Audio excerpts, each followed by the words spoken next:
Yep. Next up, the NFC North. We'll start with the division winners, the Detroit Lions. Who do you got for the Detroit Lions?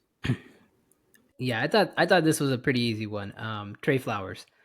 They signed him in 2019. He signs this huge 5-year, $90 million deal with the Lions. I think clearly the Lions had to overpay a little bit to get some talent there because if you look at Trey Flowers before he signs with the Lions, never had a double-digit sack season. He has a pretty decent year in 2019 with the Lions. He gets 7 sacks, 51 total tackles, 21 QB hits. For context, the number one player on that list has 37 that year.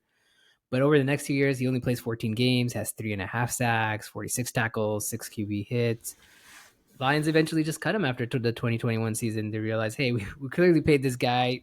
Probably wasn't worth all that money. Maybe if he gets a little like half the salary that he got here, maybe it's like a better signing. But to give a guy 90 million over 5 years and for him to produce like never produce double digit sacks and over like 2 years like have barely 3.5 sacks, that's pretty. Yeah, this was during the Matt Patricia era when they were Mm-hmm. signing anybody All they the could Patriots. from. Yeah. Yeah, it was just like Josh McDaniels in Las Vegas, where he's signing Chandler Jones and Jacoby Myers, all these guys. Same exact thing. They paid Eric Flowers.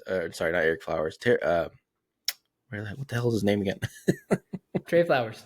Trey Trey Flowers. Flowers. Eric Flowers is another guy that's on this list, not this list, but our AFC list, Could be which on is coming another up. list. Yeah. Yep. Yep. Yeah, he's another name on it. But yeah, just a massive overpay for a guy that overachieved in the Bill Belichick system, and obviously Matt Patricia couldn't get the same results out of him. I had a couple different choices here.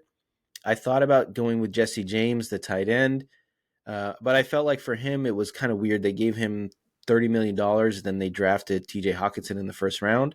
So I don't know if it's really his fault that he underperformed. I think they just kind of maybe Hawkinson fell into their lap and they said, "Oh, wait, he's better than Jesse James."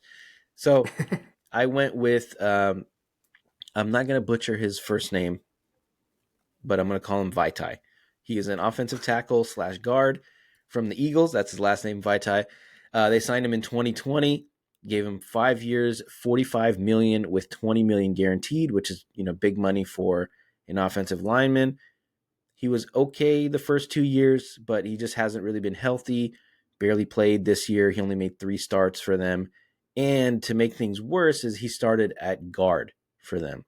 And this is a guy that, you look at him and you think, oh, this guy's going to be a franchise left tackle or right tackle. And usually when guys don't hack it at tackle, they get moved inside. And that's exactly what happened to him. So I'm not sure what's going to happen with him. But yeah, he just did not live up to that contract. Next Interesting. up, Yeah. I didn't yeah, even have him on my list, Colin. I didn't even look you at didn't him think about at him. all. I Well, didn't there even you think go. about him.